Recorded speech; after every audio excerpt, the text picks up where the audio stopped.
श्री इमरान प्रतापगढ़ी जी। धन्यवाद सभापति महोदय। हम ही को कातिल कहेगी दुनिया, हमारा ही कत्लेआम होगा। हम ही कुएं खोदते फिरेंगे, हम ही पे पानी हराम होगा। सभापति महोदय, सन 1947 में दिल्ली की जामा मस्जिद की तारीखी सीढ़ियों पर खड़े होकर के भारत रत्न मौलाना अबुल कलाम आजाद साहब ने कहा था कि मुसलमानों कहां जा रहे हो, यह है तुम्हारा मुल्क, यहां तुम्हारे आबाओ अजदाद की कब्रें हैं। उस वक्त मौलाना आजाद की ये सदाएं सुन करके लोगों ने अपने सरों की गठरियां उतार करके रख दी थी। आज उसी दिल्ली में मौजूद देश की संसद में एक बिल आया है जो हमसे उसी जामा मस्जिद की सीढ़ियों के सबूत मांगेगा, जो उन्हीं सीढ़ियों के पास अपनी कब्र में सोए हुए मौलाना आजाद को फिर से कब्र से सदा देनी पड़ेगी कि ये जो कब्र है वो मेरी कब्र है, ये किसी सरकार की जागीर नहीं है। सभापति महोदय, मैं जहां खड़ा हूं इसी संसद भवन के सामने सड़क के उस पार अपनी कब्र में सोए हुए भारत के पूर्व राष्ट्रपति फखरुद्दीन अली अहमद की कब्र है।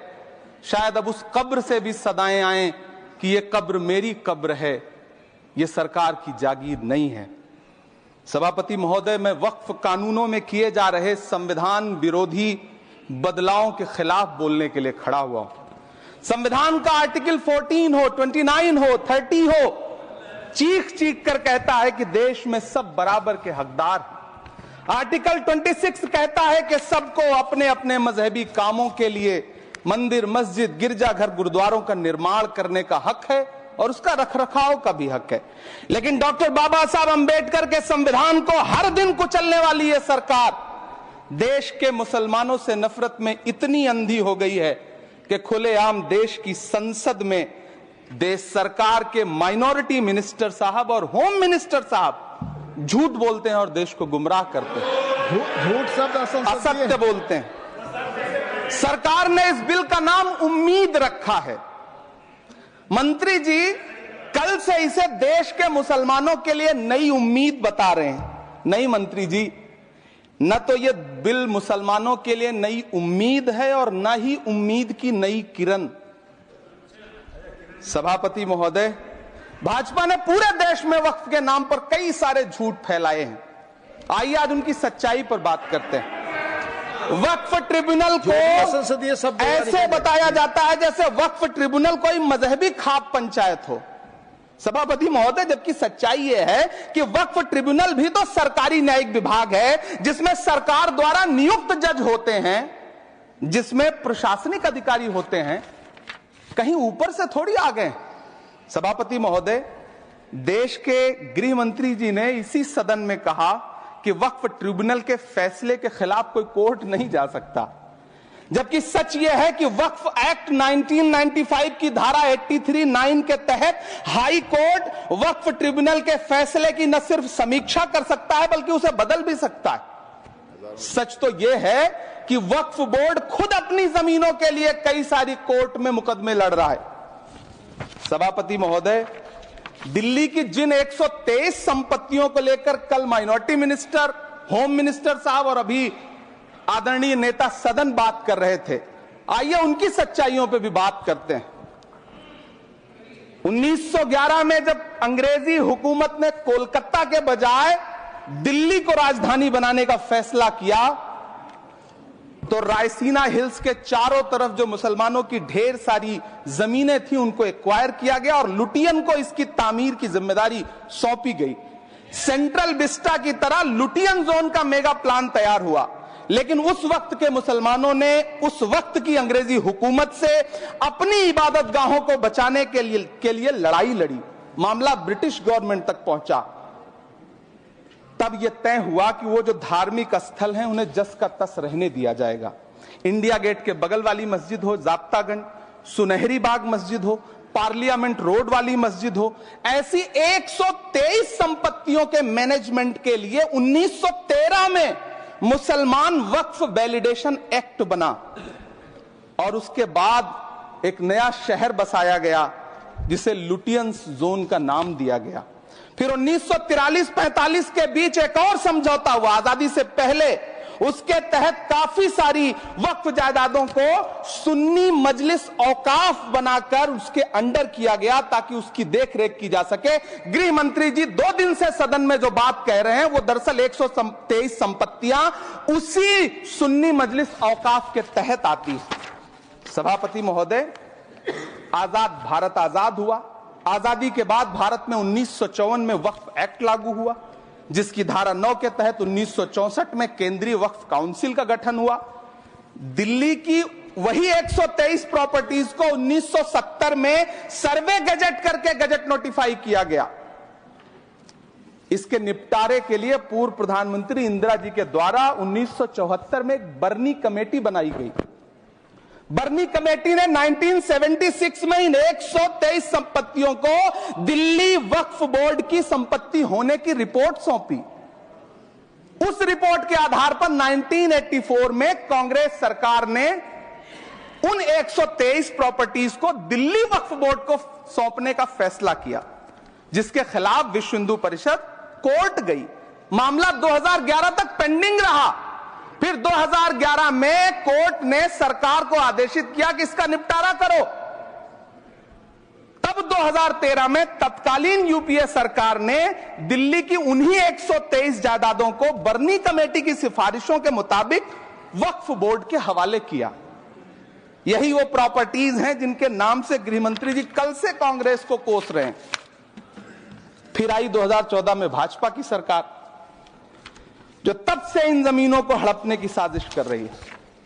जिस बिल को मुसलमानों के हुकूक की हिफाजत करने वाला बिल बताया जा रहा है, उसी को पेश करने के लिए और उस पर बात करने के लिए लोकसभा में भाजपा सरकार के पास एक भी मुस्लिम सांसद नहीं है। जिस वक्त, मैं लोकसभा कह रहा हूं, सुना करिए, जिस वक्फ बिल को मुस्लिम महिलाओं को हक दिलाने वाला बताया जा रहा है, उसे संसद में पेश करने वाली पार्टी के पास न तो राज्यसभा में, न लोकसभा में, न देश की किसी विधानसभा में एक भी मुस्लिम महिला सदस्य नहीं। कल किरण रिजिजू जी कह रहे थे कि रेलवे की जमीनें देश की जमीनें हैं, डिफेंस की जमीनें देश की जमीनें हैं। हां मंत्री जी, हैं, बिल्कुल हैं। ये जो वक्फ की जमीनें हैं, ये हमारे पुरखों ने धार्मिक कामों के लिए डोनेट किया है, तो हम भी तो इसी देश के नागरिक हैं, हम भी तो इसी देश के बेटे हैं, तो वक्फ की जमीनें भी तो इसी देश की जमीनें हैं। उनको पराया क्यों बोलते हैं आप? सभापति महोदय, अशफाकुल्लाह खान जब फैजाबाद की जेल में फांसी के फंदे पर झूल रहे थे, तो इसी देश की जमीन के लिए झूल रहे थे ना। सभापति महोदय, अंडमान की जेल में काला पानी की सजा काटकर अपनी जान देने वाले मौलाना फजले हक खैराबादी हो या शेर खान अफरीदी हो, वो भी तो इसी जमीन के लिए अपनी जान दे रहे थे ना। सभापति महोदय, पाकिस्तान के खिलाफ लड़ते हुए अपनी जान देने वाले महावीर चक्र विजेता ब्रिगेडियर उस्मान हो या पाकिस्तान के पैटर्न टैंक उड़ाने वाला परमवीर चक्र विजेता वीर अब्दुल हमीद हो, वो भी तो इसी जमीन के लिए अपनी जान दे रहा था ना। और मंत्री जी, मैं इस सदन में अलल ऐलान ये कहता हूं कि जब भी इस देश की जमीन को लहू की जरूरत होगी, आपसे 2 कदम आगे इमरान खड़ा मिलेगा, ये मैं आपसे यकीन दिलाते हुए कह रहा हूं। सभापति महोदय, मैं सरकार से कहना चाहता हूं, हमसे हमारी इबादत गाहें तो मत छीनिए ना, हमारे घरों पे बुलडोजर तो मत चलाइए ना, हमारी कब्रों में तो हमें सुकून से सोने दीजिए ना। सभापति महोदय, माइनॉरिटी मिनिस्ट्री का बजट कट करके, मुस्लिम बच्चों की स्कॉलरशिप बंद करके अब सरकार कह रही है कि हम वक्फ की आमदनी से गरीब मुसलमानों का भला करेंगे। गुजरात की बेटी बिल्किस के बलात्कारियों की रिहाई के बाद उन्हें माला पहनाने वाली लोगों के नेता ये कह रहे हैं कि यह बिल मुस्लिम महिलाओं को उनका हक दिलाएगा। धन्यवाद मोदी जी, क्या बढ़िया सौगातें मोदी दे रहे हैं आप। पहले हमें गुजराते मोदी दिया, आप सौगाते मोदी दे रहे हैं। लेकिन यह सरकार इतना याद रखे कि इसी ठसक के साथ देश की संसद में सीए का कानून भी लाया गया था और कहा गया था बड़े बड़े भाषण देकर के कि पड़ोसी देशों से हिंदू भाइयों को ला करके यहां नागरिकता दी जाएगी। लेकिन मैं आपके संज्ञान में लाता हूं सर कि पिछले इतने दिनों में इनसे नागरिकता लेने के लिए 2000 व्यक्ति भी नहीं आए, जबकि इसके उलट इन्हीं की सरकार में पिछले 10 साल में 15 लाख से ज्यादा भारतीयों ने भारत की नागरिकता छोड़ करके दूसरे देश में जाकर के बस गए। यह हुआ उस कानून का अंजाम। सभापति महोदय, इसी तरह की जिद के साथ किसानों के खिलाफ भी कानून लाए गए थे। जिस तरह आज वक्फ के फायदे गिनाए जा रहे हैं, उसी तरह से किसानों को भी कृषि कानूनों के फायदे गिनाए गए थे। लेकिन अंजाम क्या हुआ? 700 किसानों की शहादत लेने के बाद सरकार को अन्नदाता किसानों के सामने घुटने टेकने पड़े और कृषि कानून वापस लेने पड़े। जिल्ले इलाही, जमहूरियत जो है वो नफरत और ठसक से नहीं चलती है, अकड़ से नहीं चलती है। उसमें सबकी हिस्सेदारी जरूरी है। कल देश के माइनॉरिटी मिनिस्टर ने लोकसभा में खड़े होकर एक शेर सुनाया था कि मुझसे कोई बदगुमान न हो, तो मैं उन्हें एक शेर सुनाना चाहता हूं कि मैं आज जद पे हूं तो इतना खुशगुमान न हो, मैं आज जद पे हूं तो इतना खुशगुमान न हो, चराग सबके बुझेंगे हवा किसी की नहीं। नीतीश कुमार जी हो, चंद्रबाबू नायडू जी हो, चिराग पासवान जी हो, जयंत चौधरी जी हो, देवे गौड़ा जी हो, जीतन राम मांझी जी हो, सबको समझना पड़ेगा कि जब जंगल में आग लगती है तो न वो बरगद बचते हैं जो हवा को आंधी में तब्दील करते हैं, न वो बांस बचते हैं जो आपसी रगड़ से चिंगारी पैदा करते हैं। सभापति महोदय, जब देश को मनमोहन सिंह साहब जैसा काबिल प्रधानमंत्री मिलता है तो देश को आरटीआई जैसा एक्ट मिलता है, सेज जैसा एक्ट मिलता है, मनरेगा जैसा एक्ट मिलता है, लिबरलाइजेशन मिलता है, राइट टू एजुकेशन मिलता है, नेशनल फूड सिक्योरिटी एक्ट मिलता है। लेकिन जब देश को सौगातें मोदी मिलती है तो क्या मिलता है? सीए मिलता है, फॉर्म्स लॉ मिलता है, आर्टिकल 370 मिलता है, इलेक्टोरल बॉन्ड जैसा एक्ट मिलता है और वक्फ अमेंडमेंट एक्ट जैसे बिल देश को मिलते हैं। मुझे तो अपने हमवतन भाइयों से पूछना है कि आपको अपने बच्चों की तरक्की, खुशहाली और नौकरी की दरकार है या फिर मुसलमानों की दान की गई जमीनों को लूटकर धन्ना सेठों को देने की साजिश करने वाले कानून की? सभापति महोदय, यह सरकार रात के 3 बजे तक पूरे देश को जगा करके संसद में अपने ही नागरिकों को नीचा दिखाने के लिए वक्फ बिल ला रही थी, तो उधर रात के 1:30 बजे अमेरिका हम पर 26% टैरिफ लगा रहा था। सरकार की प्राथमिकताएं देश को पता। सभापति महोदय, मैं बहुत भावुक हूं आज, और मुझे अच्छा लगा कि आदरणीय नेता सदन जगत प्रकाश नड्डा जी ने बहुत अच्छी बातें भी की, मन से बातें की। क्योंकि उनके नाम में प्रकाश जुड़ा है तो मैं उनमें हमेशा एक रोशनी की किरण देखता हूं। मैं उनके सामने बहुत अदब से यह बात कहना चाहता हूं कि चरागों के सफर में दबदबा हो आंधियों का तो फिर अंजाम जुल्मत के सिवा कुछ भी नहीं होगा। यह दुनिया नफरतों के आखिरी स्टेज पर है, इलाज इसका मोहब्बत के सिवा कुछ भी नहीं होगा। मैं भावुक हूं, मेरी पलकें गीली हैं। अगर देश की एक बहुत बड़ी आबादी को लगता है कि आप उसका भला करने के लिए नहीं बल्कि उनकी इबादतगाहों, उनकी कब्रिस्तानों, उनकी खानकाहों को बर्बाद करने का बिल ला रहे हैं, तो फिर आप अगर समझाने में नाकामयाब रहे हैं तो यह आपकी नाकामयाबी है। पहले समझाइए, उसके बाद कोई बिल लेकर के आइए, तब शायद हम आपका इतनी पुरजोर तरीके से विरोध ना करें। लेकिन सभापति महोदय, मैं अंत में सिर्फ इतना कहना चाहता हूं कि इस बिल में जो भी पॉइंट्स दिए गए हैं, बॉम्सी पोर्टल देख लीजिए, सरकार का झूठ आपको पकड़ में आ जाएगा। हम डरे नहीं हैं, हम सिर्फ सरकार से अपील कर रहे हैं कि हमें अपना समझिए। हम आपके अपने हैं, इस देश के नागरिक हैं और आप ताकत में हैं। संख्या बल के आधार पर बिल हो सकता है आप पास करा ले, लेकिन आपको यह बात समझनी पड़ेगी कि हम तो वो तारीख हैं, जहनों में रहना है जिसे कागजी पुर्जे नहीं जो फाड़ डाले जाएंगे। जिस जमीन पर मैं खड़ा हूं यह मेरी पहचान है। आप आंधी हैं तो क्या मुझको उड़ा ले जाएंगे?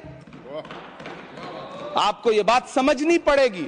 आपको अगर इतना विपक्ष की तरफ से पहले जेपीसी में इतने सारे पॉइंट्स आए और उसके बाद कल से लोकसभा में और राज्यसभा में सुझाव आप सुनने को तैयार नहीं है, लोगों की शंका को दूर करने के बारे में आप बिल्कुल सोच नहीं रहे, बस आप कह रहे हैं यह बिल उम्मीद की नई किरण है। नहीं साहब, इसे भले किरण जी लेके आए हैं, लेकिन ये उम्मीद की नहीं बल्कि नाउम्मीदी की किरण है। और इस देश की एक बहुत बड़ी आबादी इस बात से खदशे में है, शक में है कि आप सीधे उनकी जमीनों को लूट करके धन्ना सेठों को बेचना चाहते हैं। मेरी अब भी आपसे अपील है कि इस बिल को वापस लीजिए। यह बिल कहीं से आपके अपने नागरिकों के लिए अच्छा नहीं है। यह बिल सिर्फ इस देश के मुसलमानों को नीचा दिखाने का और अपने एक ऐसे मतदाता वर्ग को खुश करने का बिल है जिनको इस बिल के पास हो जाने से कुछ मिलेगा भी नहीं, लेकिन आप एक नैरेटिव देना चाहते हैं, एक मैसेज देना चाहते हैं। मेरी आपसे अपील है कि कृपया ये जो सबका साथ सबका विकास का नारा है, इस नारे को रत्ती भर तो चरित्रार्थ कर दीजिए। बहुत बहुत धन्यवाद।